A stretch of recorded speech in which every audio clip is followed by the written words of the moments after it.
আমার আব্বা বাইরে দাঁড়ায় আছে। তো আজকে আমি আল্লাহর কাছে আর কিছু চাই না, আমি যেটা চাওয়ার আল্লাহ আমার যেটা দিয়ে দিছে।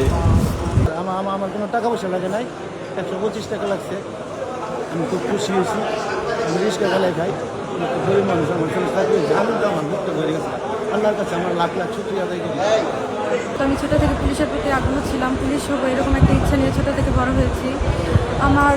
আমি কোনো দালালের হাত ধরি না, আমি নিজের মেধায় নিজের যোগ্যতায় 120 টাকা দিয়ে চাকরি নিয়েছি। আপনারা সবাই আমাদের জন্য দোয়া করবেন।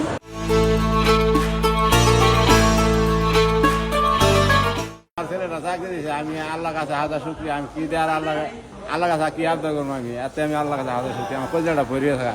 আমার কোনো টাকা পয়সা লাগে নাই, নিজের যোগ্যতায় চাকরি পেয়েছি, আলহামদুলিল্লাহ লাখ লাখ শুকরিয়া। আমি প্রথমে এটা আবেদন করি, অ্যাপ্লাই করার পর আমি এখানে দৌড় টেকার পর তারপরে পরীক্ষা দেই। পরীক্ষার মাধ্যমে আমি উত্তীর্ণ হই।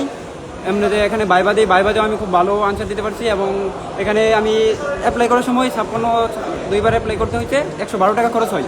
এই 112 টাকার মাধ্যমে আমি চাকরিটা পেয়েছি এবং কি এটা আমার বাবা মার জন্য অনেক আনন্দের বিষয়। আমার স্বপ্ন আমার ঘরে আল্লাহ তাআলা চায় সন্তান দান করেছেন। আমার স্বপ্ন আমার পূরণের জন্য আল্লাহ তাআলা যেন আমার এক ছেলে দিয়ে উপরে এই আশা প্রত্যাশা নিয়ে আমি আছি। তাই আজ আমার আশা প্রত্যাশা পূরণ হয়েছে।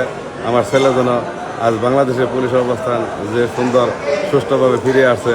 যে মেসেজটা আমরা সবসময় বলার চেষ্টা করি যে আমাদের এই নিয়োগ প্রক্রিয়া এবং আমাদের যে ডিপার্টমেন্টাল যে প্রমোশনের প্রক্রিয়া, এটা এখন শতভাগ স্বচ্ছতা এবং শতভাগ মেধার ভিত্তিতে, যোগ্যতার ভিত্তিতে হয়ে থাকে। এই মেসেজটা আসলে আপনাদেরকে দেওয়ার জন্যই মূলত আমরাও মাঝে মাঝে আপনাদের দ্বারস্থ হই এবং আপনাদেরকে দাওয়াত দিই। এই ক্ষেত্রেও এইবারেও এটার ব্যত্যয় হয় না। সারা দেশেই 64 জেলায় যে নিয়োগ প্রক্রিয়া হয়েছে সেটা সম্পূর্ণ শতভাগ নিরপেক্ষতা এবং স্বচ্ছতার সাথে সম্পূর্ণ হয়েছে।